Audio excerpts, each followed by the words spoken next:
सेवा ही मेरी पहचान, शंकर सोनेजा। सेवा ही जिनकी पहचान, वो हैं शंकर सोनेजा। फ्री मालेगांव का काढ़ा, फ्री जोड़ों के दर्द का तेल, फ्री नसों के दर्द से छुटकारा पाने की पीने की दवा। सेवा का लाभ उठाइए, सदैव आपकी सेवा के लिए हाजिर रहते हैं शंकर सोनेजा। रिश्तो.com जी मेन ऑफिस जे शानदार कामयाबी खां पोइ रिश्तो.com जी ब्रांच ऑफिस हाणे गोल मैदान निरंकारी हॉल उल्हासनगर 2 में भी उल्हासनगर जे पहिरें में ऐं कल्याण जी शहर वासियुनि लाइ हिक सुहिणी सूखड़ी आलीशान ऑफिस, उहो भी कपल ऐं पेरेंट्स जे मीटिंग रूम सां गॾु। त अचो ऐं अॼु ई विजिट कयो रिश्तो.com, सिंधियुनि जो सिंधियुनि सां ऑनलाइन सिंधी मैट्रिमोनी। नमस्कार, मैं राजेश दलवानी, आप देख रहे हैं उल्लास लाइन बुलेटिन। उल्हासनगर कैंप थी स्थित न्यू एरिया स्कूल में स्कूल मैनेजमेंट और शिक्षकों के बीच विवाद गंभीर होता जा रहा है। जहां एक तरफ स्कूल प्रबंधन पर स्कूल को जानबूझकर बंद करने की साजिश रचने के आरोप लगे हैं, वहीं दूसरी ओर 3 शिक्षकों को नौकरी से निकाले जाने के बाद सभी शिक्षकों ने भूख हड़ताल शुरू कर दी है। प्राप्त जानकारी के अनुसार स्कूल में न्यू एडमिशन्स बंद कर दिए हैं और जानबूझकर छात्रों की संख्या घटाने की कोशिश की जा रही है। इससे ऐसा प्रतीत हो रहा है कि स्कूल को योजनाबद्ध तरीके से बंद करने की कोशिश की जा रही है। इस पूरे घटनाक्रम के बीच अब स्कूल के शिक्षक भूख हड़ताल पर उतर आए हैं। उनके समर्थन में कई अभिभावक भी आगे आए हैं और इस फैसले को अनुचित बताया है। मैं सबसे पहले शहरवासियों को सादर प्रणाम बोलूँगा। मैं ये बताना चाहता हूँ कि ये टीचर लोग को बेकसूर का निकाला गया है, जबकि ये लोग ने हमारे बच्चे को पढ़ाया है और अच्छे से अभी भी पढ़ाते ही थे। इनका कोई कसूर नहीं था। एक तरफ जहाँ मोदी जी बोलते हैं बेटी पढ़ाओ बेटी बचाओ, उसी स्कूल में इन बहनों बेटियों को निकाला गया है। ये गलत है कि नहीं? मैं इस प्रशासन से मांग करता हूँ कि जल्द से जल्द इनको जॉब पे लिया जाए और हमारी बहन बेटियों को अच्छे से पढ़ाया जाए। आपके बच्चे स्कूल में पढ़ रहे हैं तो उनको पढ़ाने के लिए मुश्किल हो रही है, बहुत प्रॉब्लम हो रही। ओनली 2 टीचर है अभी, और जबकि 7 टीचरों को बाहर कर दिया है, जबकि बहुत ही गलत है। मतलब प्रशासन से उम्मीद करूंगा कि इनको जल्द से जल्द जॉब पे लिया जाए और सारी प्रॉब्लम का सोल्यूशन निकाला जाए। हम लोग इसलिए संबंध जिन 3 टीचरों को निकाला गया है, हम उनके सपोर्ट के लिए बैठे हैं। और दूसरी सपोर्ट ये है कि एडमिशन बहुत कम है, बच्चे बहुत कम है। और क्यों कम है ये मैनेजमेंट को सब मालूम है। हम कई सारे पेरेंट्स आते हैं एडमिशन के लिए, लेकिन उनको परेशान किया जाता है। आज लिंक नहीं है, आज कैश लेके आओ, आज चेक ले, ये कह के उन्हें लौटा देते हैं। तो अभी जो टीचर यहाँ पे हड़ताल बैठे तो आपके बच्चे की पढ़ाई के ऊपर क्या असर? पढ़ाई पे तो बहुत असर पड़ा है, क्योंकि ये लोग ने डीएड की टीचरें वहाँ पे रखी हुई है, छोटी छोटी टीचरें डीएड की। उनको क्या मालूम है? और जिस बच्चे को दिक्कत हो कि पेंसिल नहीं लाया, किसने रबर, वो कैसे मांगेगा नई टीचर से?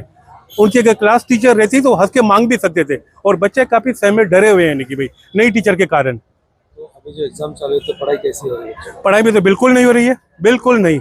ये बच्चे आपको बताएंगे, तो और बच्चे बाहर आके बताते हैं पिता माँ बाप को। मैनेजमेंट से कुछ बात हुई थी? मैनेजमेंट से बात हुई, मैनेजमेंट कहती है कि हम बच्चों का पूरा ध्यान रखा जाएगा, बच्चों को भविष्य तो नहीं खेला जाएगा, हम उनको संभालेंगे, हमको पढ़ाई का ध्यान रख रहे हैं। लेकिन हम देख रहे हैं कि सब टीचरें बाहर है, तो नई टीचर क्या ध्यान रखेंगे उनका? में 1st से लेकर 7th तक सिर्फ एक ही डिवीजन जा रहा है, वो ए है। 7th के बाद 8th और 9th में ए और बी है। सर, हमारे 3 टीचर्स को अचानक से 31 जुलाई को बोला गया कि आपको लेटर्स भेजी थी, उनको पूछा गया आपको मिली कि नहीं मिली। टीचर्स को जब पूछा गया तो टीचर्स ने कहा कि हमें लेटर्स नहीं मिली हैं किसी भी तरह की। तो उनको डायरेक्टली वर्बली बोला गया कि कल से 1 अगस्त से आपको स्कूल नहीं आना है, आपकी सर्विसेज को रिट्रेंच किया जा रहा है।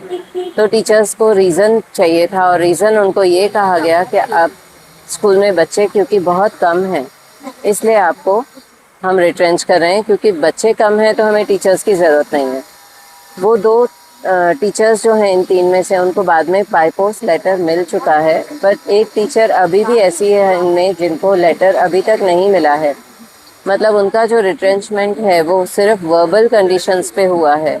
और हम जो आज ये लड़ाई लड़ने के लिए बैठे हैं अनशन पर, वो सिर्फ इस वजह से कि हम हाई कोर्ट से जीत कर आए हैं। 2010 में हमारे पास ऑर्डर्स हैं, उसके बाद भी हमारा ऑर्डर कंप्लाई नहीं किया गया। 2011 में हमने कंटेम्प्ट ऑफ कोर्ट किया है, और उसके बाद 2021 में हमें वो ऑर्डर्स भी मिले हैं हमारे लिए फेवरेबल, बट वो भी फॉलो नहीं किए हैं मैनेजमेंट ने। और उस वजह से हमने बहुत सारी जगहों पर एजुकेशन डिपार्टमेंट में, चैरिटी कमिश्नर ऑफिस में, हर जगह पर लेटर्स इशू किए हैं। सब जगह से इनको वार्निंग मिली है कि आपको कोर्ट के ऑर्डर्स कंप्लाई करने हैं, लेकिन मैनेजमेंट को कोई फ़र्क नहीं पड़ता किसी बात से। इस वजह से मजबूर होकर आज इन 3 टीचर्स को जो निकाला गया है, तो बाकी के हम 4 टीचर्स ने भी इनका साथ देते हुए यहाँ पर हंगर स्ट्राइक पे ज्वाइन किया है, सिर्फ इसलिए कि कल हमें भी नंबर आएगा निकालने का। और सबका रीज़न एक है कि बच्चों की एडमिशन ये स्कूल मैनेजमेंट खुद ही नहीं कर रहे हैं, और वो भी रीज़न है क्योंकि इनको पूरा का पूरा ये area, primary section, secondary section और आरकेटी का कॉलेज, ये सब कुछ कमर्शलाइज करके कुछ और करना है, जिसकी वजह से ये बच्चों के एडमिशन्स ख़त्म करते जा रहे हैं और साथ ही साथ टीचर्स को भी निकाल रहे हैं ताकि इनको टीचर्स के ड्यूज़ ना देने पड़े। जब आप यहाँ पर आश्रम पर आप बैठे हो तो मैनेजमेंट से कोई आया है आपसे कुछ बातचीत करने के लिए? सर, अभी तक मैनेजमेंट से कोई भी नहीं आया है हमसे बात करने के लिए। आप यहाँ देख रहे हैं हमारी एक टीचर की हालत क्या हो रही है, लेकिन मैनेजमेंट से कोई नहीं आया है हमारी हालचाल पूछने, हमारी ज़रूरत पूछने, या ये बात करने कि हमारी कुछ जो डिमांड्स हैं उनको किस तरीके से हम बात करके सॉर्ट आउट कर सकें। Management is least bothered. इस मुद्दे को लेकर टीम ओमी कालानी भी सक्रिय हो गई है। टीओ प्रमुख ओमी कालानी शिक्षकों के साथ है, ऐसा टीओ प्रवक्ता कमलेश निकम ने बताया है। वहीं पत्रकारों से बात करते हुए कमलेश निकम ने आरोप लगाया कि यह सब स्कूल को बंद करने की एक सोची समझी साजिश है, जिसके विरोध में वे पूरी तरह से शिक्षकों के साथ खड़े हैं और जल्द स्कूल के विषयों पर ओमी कालानी के नेतृत्व में शिक्षा मंत्री से मुलाकात की जाएगी और अगर जरूरत पड़ी तो मैनेजमेंट के खिलाफ आंदोलन भी किया जाएगा। के जो टीचर्स हैं वो 2 दिन से भूख हड़ताल पर बैठे हुए हैं और उस भूख हड़ताल को समर्थन देने के लिए ओमी कलानी जी ने मुझे यहाँ भेजा है और 6 बजे ठीक ओमी कलानी और पंचम कलानी जी इस उपोषणकर्ताओं को मिलने यहाँ पर आएंगे। बहुत दुर्भाग्यपूर्ण है कि उल्लासनगर की सबसे जूनी स्कूल है ये, और इस जूनी स्कूल को एक बिल्डर लॉबी से, और जो बिल्डर लॉबी के साथ साठगांठ करके हमारे जो गौर गरीबों के बच्चे इस स्कूल में पढ़ते हैं उनको जानबूझकर यहाँ पर एडमिशन नहीं दिया जा रहा है और एडमिशन नहीं देकर ऑनलाइन का बहाना बताया जा रहा है। ऐसी कोई भी ऑनलाइन की प्रक्रिया में राज्य की सरकार के पास जो ऑनलाइन प्रक्रिया है वो पूरी तरीके से ठीक है, पर यहाँ के जो डाबरा करके जो है वो डाबरा जो है वो शहर के एक बड़े नेता के साथ में उसकी साठगांठ है और उस साठगांठ के माध्यम से इस स्कूल को कैसे बंद कर सकते हैं। पहले वो एडमिशन नहीं देते, एडमिशन न देने के कारण बच्चों की संख्या कम हो गई है और जब ये बहुत मामला गरमाया गया है तब हमारे 3 जो टीचर्स है उसको निलंबित कर दिया गया है, सस्पेंड किया गया है। और जो डाबरा है वो इतने बड़े शहर के बीचों बीच प्लॉट को यहाँ पर बड़ी बिल्डिंगें बनाना चाहता है और उस डाबरा को मैं आप लोगों को सबूत दूं कि डाबरा किसका व्यक्ति है। उल्लासनगर शहर का जो आमदार है वो इसके साथ में मिली भगत करके इस शहर के स्कूलों को बंद करके यहाँ पर बड़े पैमाने पर बिल्डिंग बनाकर कमर्शलाइज गाले बेचना चाहते हैं। ये स्कूल बंद करके जो हमारे ये स्कूल से शहर वासियों को बहुत प्यार है और अच्छी तादाद में यहाँ पर बच्चे पढ़ते थे, पर अचानक बच्चों को एडमिशन न देने के कारण यहाँ पर जो हमारे विविध हमारे झोपड़पट्टियों के जो नागरिक है, हम नगर सेवकों के पास आ रहे हैं कि ये इस तरीके की जो बातें हैं वो हमको बता रहे थे, पर आज दुर्भाग्यपूर्ण है कि टीचर यहाँ पर बैठी हुई है। मैं आप लोगों के माध्यम से कहना चाहता हूँ कि डाबरा ने यदि 2 दिनों के अंदर सस्पेंडेड टीचर को वापस स्कूल में नहीं लिया तो हम लोग डाबरा का जहाँ पर भी घर होगा वहाँ पर आंदोलन करेंगे ओमी कलानी के माध्यम से।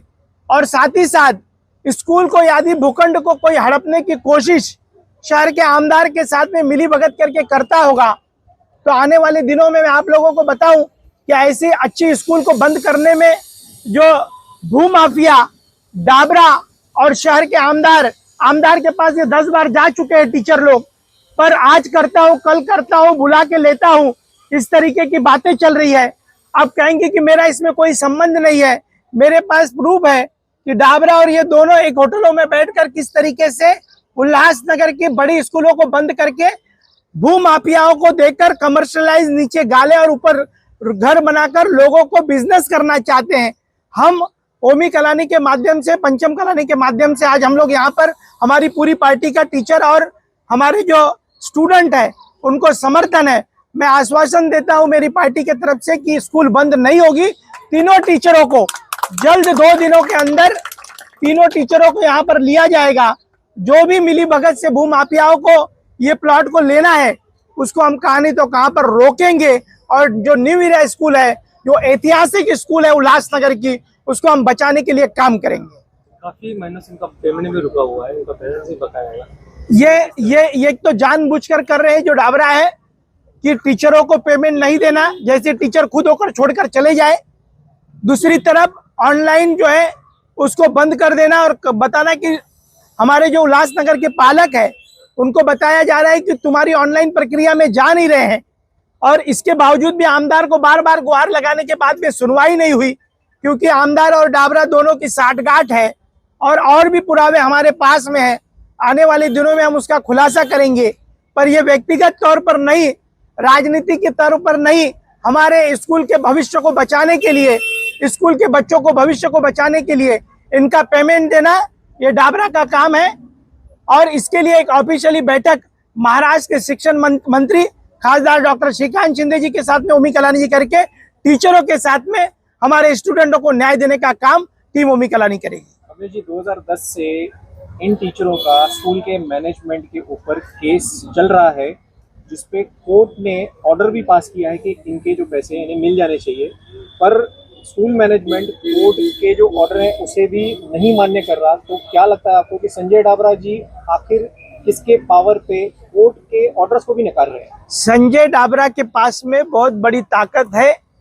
वो न्यायालय के आदेश के बावजूद भी यदि टीचरों को पगार नहीं दे रहे हैं तो संजय डाबरा के ऊपर शहर के आमदार कुमार अहलानी की बहुत मदद है। उनको इस तरीके के फोटो हैं उनके साथ में, और उस मदद के कारण ही संजय डाबरा न्यायालयीन प्रक्रिया के बावजूद भी, न्यायालय ने दिए हुए आदेश के बावजूद भी वो कहां पर भी टीचरों को पगार नहीं दे रहे हैं। टीचरों के यदि इस मांग को लेकर वापस कोर्ट ऑफ कंडम का केस भी संजय डाबरा के ऊपर हो सकता है।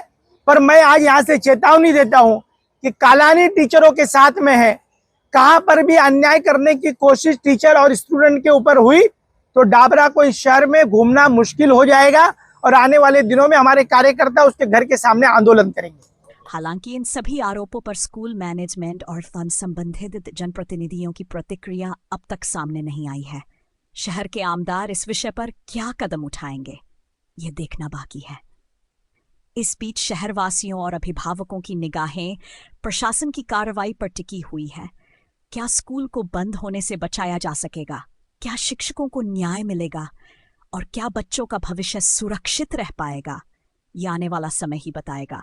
ब्यूरो रिपोर्ट महेश रोकड़े, उल्हास लाइन बुलेटिन, उल्हासनगर।